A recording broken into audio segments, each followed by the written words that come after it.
Show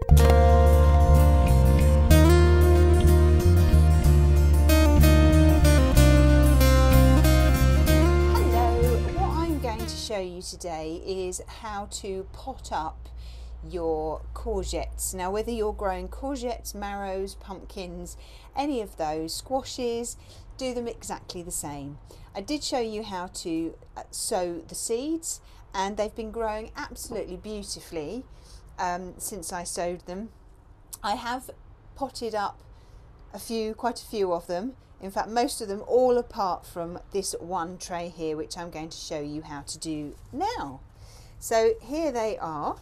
As you can see, they're growing really well. There are their little baby leaves, and they've now started to get all their other leaves as well. And in fact, if you look very, very closely right in there, there's some little flowers that are going to soon start to develop, which is really good.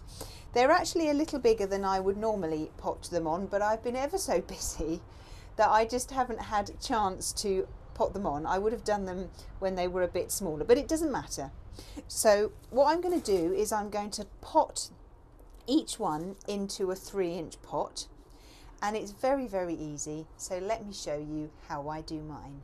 So what I'm going to do to start with is I'm just going to tip these out. Now be very careful, don't just suddenly tip it up and just dump it, otherwise you'll break the plant. So do it very, very gently, and just use your hand to support the plants as you take the tray off. Now underneath you can see there's loads and loads of lovely roots, so they're growing really, really well. Now I've got 5 in here, and a little weed, so we will remove that weed.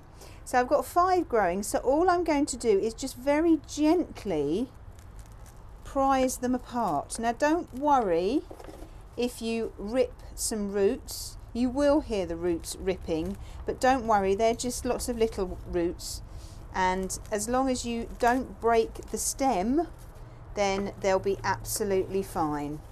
So they've got a lovely amount of compost in with them. If you're potting yours up when they're slightly smaller, you'll need to get a dibber in there or a pencil or whatever, and just sort of push it down, and then they should come up quite easily.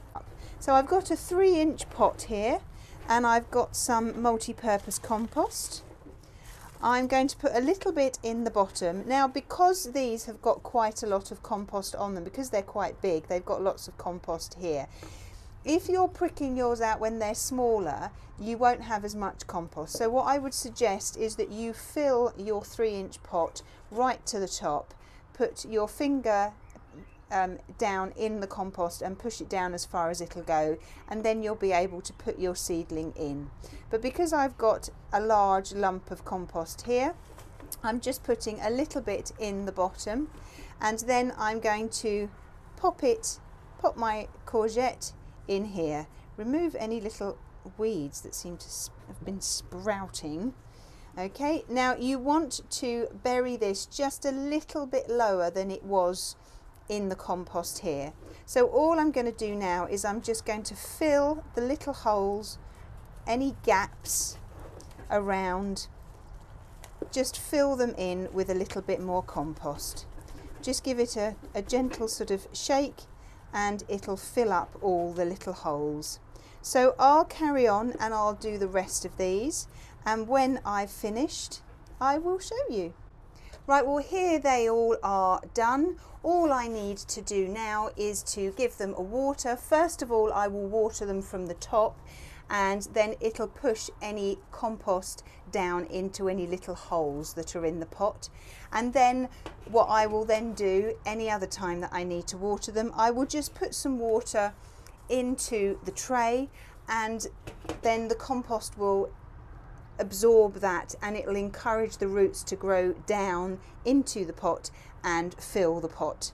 Now remember, these are tender crops, so they cannot go out until all frost has gone in your area.